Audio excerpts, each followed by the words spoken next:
এই অঙ্কটাও ইম্পর্টেন্ট আছে পরীক্ষা শর্ট কোশ্চেনের জন্য, মানে 2 নম্বরের জন্য খুবই ইম্পর্টেন্ট একটা কোশ্চেন। তাহলে চলো এই অঙ্কটা তুমি কিভাবে করলে, এই অঙ্কটা তোমার ভুল হওয়ার সম্ভাবনা নাই, বা তুমি খুব সহজে যেন এই অঙ্কটা করতে পারো ওই নিয়মটা আমি দেখানোর চেষ্টা করবো।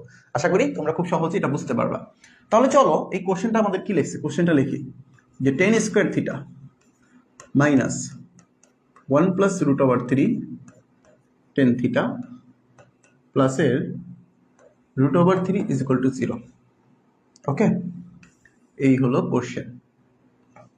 চলো কোশ্চেন যেহেতু দিয়েছে, এবার আমি এখানে কি করব ভাইয়া, আমরা কিন্তু এতক্ষণ বলতেছিলাম যে কোশ্চেনে যে দুইটা অনুপাত থাকে আমরা চেষ্টা করবো একই রকম বানাইতে, বাট এখানে দেখো সহজ জিনিস হলো দুইটা অনুপাত নাই, একটাই অনুপাত আছে।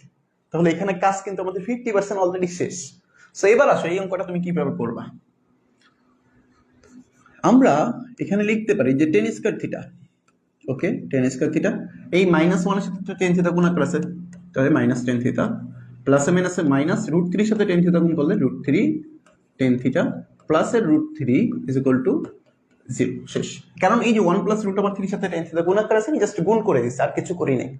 ওকে, এবার খেয়াল করো ভাই প্রথম দুইটার মধ্যে কি কমন আছে, আমি দেখতেছি ভাই প্রথম দুইটার মধ্যে tan থিটা কমন আছে। ওকে, tan থিটা কমন নিয়ে ফেললাম, এখানে তো tan স্কয়ার ছিল, আমি একটা কমন নিচ্ছি, তাহলে আরেকটা থাকে মাইনাস, আর এখানে তো একটা ছিল কমন নিয়ে ফেলছি, একটা 1 থাকে মাইনাস, এই দুটোর মধ্যে কি কমন থাকবে √3, তাহলে √3 কমন নিয়ে ফেললে tan থিটা প্লাসে মাইনাসে মাইনাস এই যে 1 ইজ ইকুয়াল টু 0।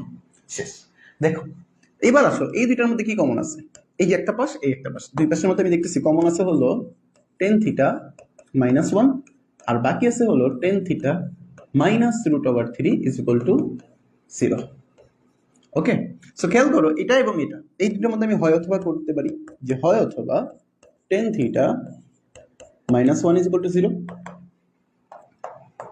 ওকে, ঠিক একইভাবে অথবা tan theta minus √3 is equal to 0। দেখ এই অঙ্কগুলো কিন্তু আমরা বারবার করতেছিলাম।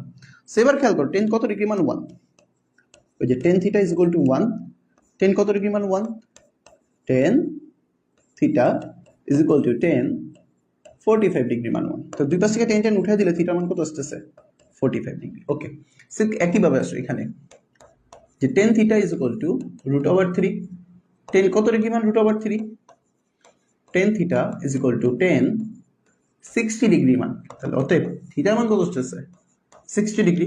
এই যে তুমি দেখো জাস্ট এই টাইপের ম্যাথই কিন্তু, একটা থিটার মান 45 ডিগ্রি আসছে, একটা 60 ডিগ্রি আসছে।